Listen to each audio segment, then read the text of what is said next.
বিদ্যানন্দ ফাউন্ডেশনের উদ্যোগে চট্টগ্রামে ইতিমধ্যে প্লাস্টিকের বিনিময়ে বাজার, প্লাস্টিকের বিনিময়ে পণ্য, এবার শুরু করেছে প্লাস্টিকের বিনিময়ে স্বাস্থ্যসেবা কর্মসূচি। এই কর্মসূচি উদ্বোধন করেন Chittagong city mayor doctor Shahadat Hossain. এখন আমরা তার কাছে যাব।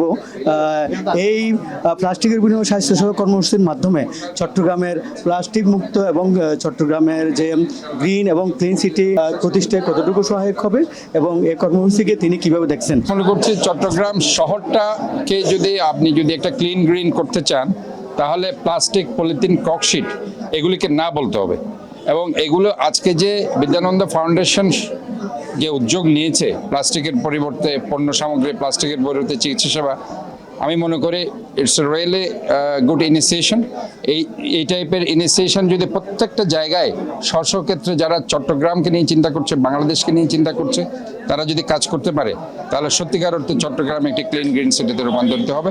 এবং আমরা মনে করি আমাদের যে ওয়েস্ট ম্যানেজমেন্ট যে প্রোগ্রাম, আমরা বারবার যেটা সচেতন করতে চাচ্ছি, প্লাস্টিককে না বলুন, ককশিটকে না বলুন, এবং কোনো ধরনের প্লাস্টিক, পলিথিন, ককশিট যত্রতত্র ফেলবেন না। আজকের এই কনসেপ্টের মাধ্যমে, এই উদ্যোগের মাধ্যমে সেটা আরও এক ধাপ এগিয়ে গেল। একদিনে অথবা এক মাস এটা হবে না, এটা একটা সামাজিক আন্দোলন। এই আন্দোলন আমাদেরকে ঘর থেকেই করতে হবে। ক্ষেত্রে আমরা এখন যে স্কুল হেলথ প্রোগ্রামটা আমরা করছি, আপনারা হয়তো দেখেছেন, আমরা স্কুল থেকে এটা সংগ্রামটা শুরু করেছি। ছোট ছোট বাচ্চারা তারা এখন শিখছে প্লাস্টিক কোথায় ফেলবে, ময়লা কোথায় ফেলবে, যত্রতত্র যাতে না ফেলে। এটা যদি আমরা তাদেরকে গ্রোন আপ করতে পারি যে আমরা ময়লা যত্রতত্র না ফেলে একটা ডাস্টবিনে ফেলবো, তাহলে দেখবেন যে এই জিনিসটা আলটিমেটলি গিয়ে চট্টগ্রাম শহরও বিশ্বের যে কোনো একটি নান্দনিক শহরের মতো হবে বলে আমি আশা করছি। কাজে এই কনসেপ্টটা গ্রোন আপ করতে হবে চাইল্ডহুড থেকে, এবং সেইটা আমরা করছি স্কুল হেলথ প্রোগ্রামের মধ্যে দিয়ে। আর এখন যেটা সেকেন্ডারি যে প্রোগ্রামগুলো আমরা এইভাবে করছি, সেক্ষেত্রে আমি বলবো বিদ্যানন্দ ফাউন্ডেশন সবসময় এটা দিয়ে এগিয়ে এসেছে। চট্টগ্রাম সিটি কর্পোরেশন তাদেরকে যে কোনো ব্যাপারে সার্বিক সহযোগিতা করেছে, সামনেও যে কোনো ব্যাপারে সিটি কর্পোরেশন তাদেরকে সার্বিক সহযোগিতা করবে। ধন্যবাদ। সেবা দিত, চিকিৎসা দিত, ফ্রি চিকিৎসা, ওষুধ অর্ধমূল্যে দিত, নিয়ে গেছে আগে। মানে আজকের থেকে প্লাস্টিক উদ্বোধন করছে, ওই যে স্যার আসছে উদ্বোধন করে, আজকে থেকে নাকি প্লাস্টিক দিয়ে দিবে। তো যথেষ্ট ভালো চিকিৎসা, ভালো সবাই ভালো সেবা যত্ন দিচ্ছে। মেডিকেল থেকে ভালো, মেডিকেলে তো অনেক কষ্ট পাইতে হয়, লাইন ধরতে হয়, সিরিয়াল ধরতে হয়। এখানে তেমন না, এখানে সুবিধা আছে। প্রথম আসলাম, তারপরে শুনলাম প্লাস্টিক নিয়ে আসতে। তো আমার বাসায় ছিল না, কালকে আমি বিক্রি করে দিচ্ছি 2 কেজি। কিন্তু যা ছিল ভাবলাম এটা দিয়ে যখন শুরু হয়েছে, আমিও করি না শুরু আজকে থেকে। কারণ আমাদেরকে না দেখলে মানুষ শিখবে কোত্থেকে।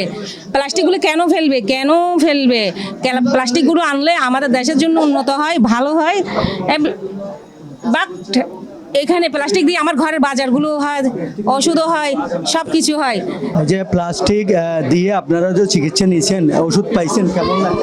না, আমরা ওষুধ খাচ্ছি প্লাস্টিকগুলোরে এদিক সেদিক না ফালাইয়া আমরা প্লাস্টিকগুলো জমা রাখছি।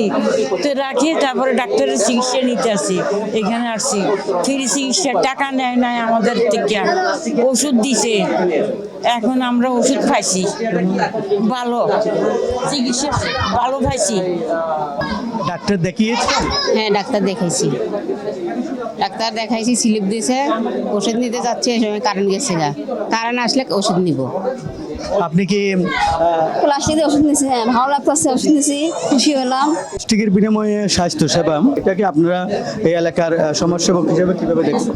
আজকে বিদ্যানন্দন একটি ব্যতিক্রমধর্মী আয়োজন করেছে, সেটা হচ্ছে বর্জ্যের বিনিময়ে, প্লাস্টিকের বিনিময়ে, যেগুলো আমরা নালা নর্দমায় ফেলে দিই, রাস্তা ফেলে দিই, যেগুলো নালা জাম হয়, রাস্তা বিভিন্ন পানি নিষ্কাশনের ব্যবস্থা প্রতিবন্ধকতা সৃষ্টি করে, সেগুলোর বিনিময়ে তারা চিকিৎসা সেবা চালু করেছে। এটা নেহায়ত একটা মহতী উদ্যোগ, আমরা বিদ্যানন্দনকে ধন্যবাদ জানাচ্ছি।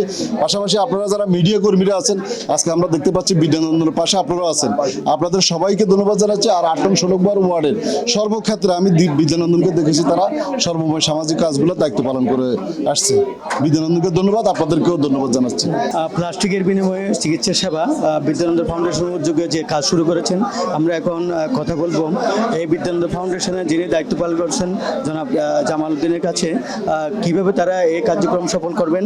দেখুন, চট্টগ্রাম শহরের প্রান্তিক জনগোষ্ঠীর মাঝে চিকিৎসা সেবাটা পৌঁছে দেওয়ার জন্য আমরা একটি ইনোভেটিভ আইডিয়া আজকে নিয়েছি। যাদের টাকা পয়সা নাই, ক্যাশ টাকা নাই, তারা কিন্তু চাইলে আমাদের পরিবেশ থেকে অথবা তার বাসাবাড়ি থেকে পুরানো প্লাস্টিক অথবা যে কোনো ধরনের রিসাইকেবল বর্জ্য যদি এখানে নিয়ে আসে, তারা কিন্তু আমাদের এখান থেকে সকল ধরনের স্বাস্থ্য সেবাটা তারা পাচ্ছে। তারা ডাক্তার দেখাতে পারবে, ফার্মেসি থেকে ওষুধ নিতে পারবে, তারা আলট্রাসাউন্ড করতে পারবে, কিংবা অন্যান্য প্যাথোলজি টেস্ট যেগুলো আছে সেগুলো পাচ্ছেন। এবং একটি সমন্বিত একটি আউটডোর হেলথ কেয়ার সিস্টেম কিন্তু তারা এই সেবাটা এখান থেকে পাচ্ছেন। এবং এটা একটা স্থায়ী, এবং এটার ফলে কিন্তু আমাদের একই সময়ে পরিবেশ পরিষ্কার হয়ে যাবে, আমাদের স্বাস্থ্য ঝুঁকিটাও কমবে, একই সঙ্গে তাদের যে মানুষের মৌলিক অধিকার স্বাস্থ্য সেবাটাও তারা আমরা নিশ্চিত করব। এবং যে সার্কুলার ইকোনমি, সার্কুলার অর্থনীতি, এই চাকাটা কিন্তু এটার মাধ্যমে কি ঘুরতে থাকবে। এটা আপনি বলছেন যে এটা স্থায়ী, এখানে প্রতিদিন কত রোগীকে আপনারা চিকিৎসা দিতে পারবেন? দেখুন, আমরা তো মাত্র শুরু করলাম, এবং আমরা আশা করতেছি এখানে অন অ্যান এভারেজ আমরা প্রতিদিন প্রায় 200 রোগী এখান থেকে কি এই সেবাটা পাবে। আপনারা ইতিপূর্বে যে পণ্যের বিনিময়ে প্লাস্টিক নিয়েছেন, এই সব কত পরিমাণ আপনারা প্লাস্টিক সংগ্রহ করেছেন? এই প্লাস্টিকগুলো আপনারা কি করেছেন? আমরা সারা বাংলাদেশে শুধু এই বছর জানুয়ারি থেকে এখন পর্যন্ত আমরা 200 মেট্রিক টনের বেশি প্লাস্টিক কিন্তু আমরা কি সংগ্রহ করতে সক্ষম হয়েছি খাদ্যদ্রব্যের বিনিময়ে। এবং এই প্লাস্টিকগুলো 100% রিসাইকেল হয়েছে। বাংলাদেশের স্বনামধন্য রিসাইকেল কোম্পানিগুলোর সাথে আমাদের চুক্তি আছে, তারা এগুলো রিসাইকেল করে। এবং বাংলাদেশে যে প্লাস্টিক দূষণ হয়, সেই দূষণ যে হারে, সেই অনুযায়ী কিন্তু এই 200 মেট্রিক টন আসলে কিছুই না। কিন্তু আমরা এই 200 মেট্রিক টন কালেক্ট করার মাধ্যমে আমরা যে ব্যাপক জনসম্পৃক্ততা তৈরি করতে পেরেছি, যে আমরা প্রায় 40,000 পরিবারকে কিন্তু আমরা এখানে সম্পৃক্ত করেছি। আমরা এখানে প্রায় 1,000-এর বেশি শিক্ষা প্রতিষ্ঠানকে সম্পৃক্ত করতেছে। রেড ক্রিসেন্ট, স্কাউট থেকে শুরু করে বিভিন্ন তরুণ ক্লাবগুলোকে আমরা এখানে সম্পৃক্ত করেছি। তো এটা আমরা একটা এডুকেশন হিসেবে নিয়েছি। সকল জনগোষ্ঠী 16 কোটি মানুষ যখন এই ময়লাটা পরিষ্কার করবে এবং সচেতন হবে, তখনই একমাত্র তখনই সম্ভব হবে এই প্লাস্টিক দূষণের হাত থেকে এই দেশকে রক্ষা করা। বিদ্যানন্দ ফাউন্ডেশনের উদ্যোগে মা ও শিশু হাসপাতাল প্লাস্টিকের বিনিময়ে যে কর্মসূচি, এই কর্মসূচির সর্বশেষ